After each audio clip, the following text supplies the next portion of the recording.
It's 11 and 12. 11. The long goodbye. Hospice is a strange place. It's quieter than a hospital and heavier too. Like the walls know the ending that they are writing inside of them. When I walked back into the building and saw my dad again, he wasn't really there anymore. His chest rose and fell because machines said so. Tubes snaked from his body like they were holding on for me. His hands were cold and his eyes didn't open, but I laid next to him anyway. I put my head on his chest and listened to the hiss of the oxygen, the beeps, the murmurs from the nurses outside the room pretending not to watch. Time didn't exist there. It was just pain stretched out over silence. Eventually the doctors gathered me in a little room that looked like it was built for delivering death's little prescription. They were gentle but blunt. "He's gone," they said. "We're just keeping his body alive." I was the next of kin, the only child, his entire world. It was up to me to decide when to let him go. How was I going to do this? How was I going to be the one to say unplug him? I felt as though I was ultimately killing him. They asked me if I wanted to go home first, to see my kids, to take a breath. My youngest birthday was the next day. I couldn't even hold my head up, but somehow I nodded. "Please," I whispered, and they said okay.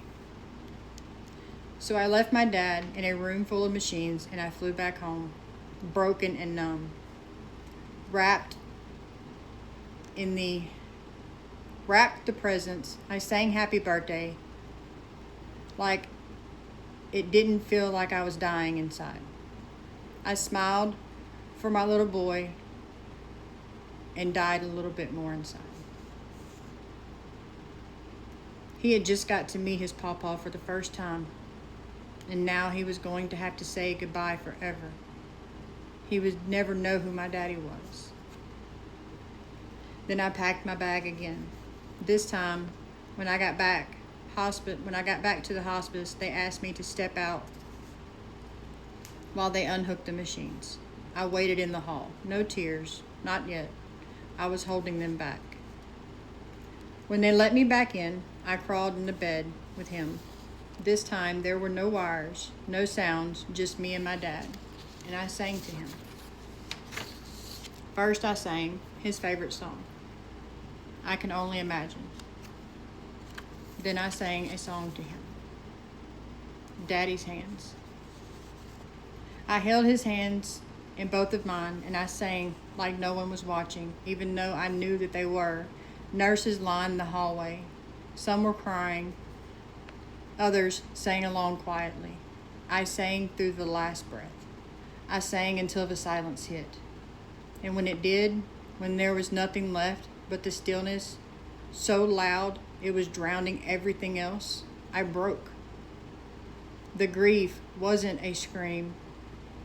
It was a collapse, a soft kind of devastation. They let me stay as long as I needed to. When I finally stood up and walked out, it felt like someone else's legs were moving. I floated into the office and sat down in front of the hospital director and waited to hear how I was supposed to bury the man who had nothing to his name but the tattoos that told his life story on his skin.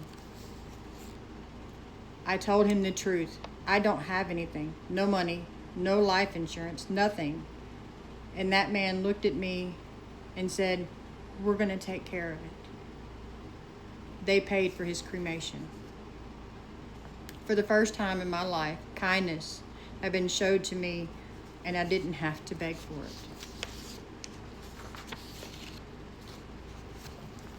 12 is called "Burn It to the Ground." Grief doesn't always show up in tears. Sometimes it walks in wearing your face, pouring whiskey into the morning coffee.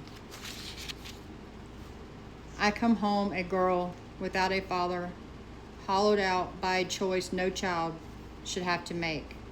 I didn't scream. I didn't sob. I didn't even flinch. I just shut off. Like someone had hit the breaker and just walked away. The man I had been with, the one who couldn't be bothered to stand next to me when I pulled the plug on my father, was still there, lounging around in my house like dead weight. One morning I got up, I looked him in the face without raising my voice, and I said, "Pack your stuff and get out. I don't want you here anymore." No fight, no tears, just silence. I was done bleeding for people who wouldn't even throw me a bandage. But I wasn't okay. I picked up the bottle like it had answers. Whiskey became my roommate. It came with me to bed, to work, to parenting. I didn't drink to forget. I drank to survive the remembering. And somehow I made it look normal. The house stayed clean. The kids got fed. Smiles happening. But behind closed doors, I was drowning. Then came a man who looked like light and felt like lightning. He saw me. He actually saw me. I mistook that for safety. We moved so fast. We fell harder. I mistook whirlwind for romance. When he asked me to marry him, I said yes. I needed a win, even if it was rushed. Then everything unraveled. My aunt died. Another funeral. My dad's ashes finally laid to rest. More death, more loss. A storm of silence that kept swallowing me. Somewhere in all of this madness that was going on in my life, we were about to have another baby. Yes, another child. My husband had no children of his own, and I thought that this would fill a void inside of me, the hole that was left inside when I felt that I had lost everything and everyone I held dear to me. The baby came. The sadness didn't go away. The void was still there. I felt lost, even holding that sweet little baby in my arms. I leaned into the one thing I had always used like a hammer, escape. This time it wasn't just whiskey. I started popping pills to chase sleep. I dabbled in things darker than depression. I fell back to meth. I drove headfirst into witchcraft. I didn't just run from God. I reversed the compass and sprinted in the other direction. I was bargaining with shadows because I thought the light had given up on me.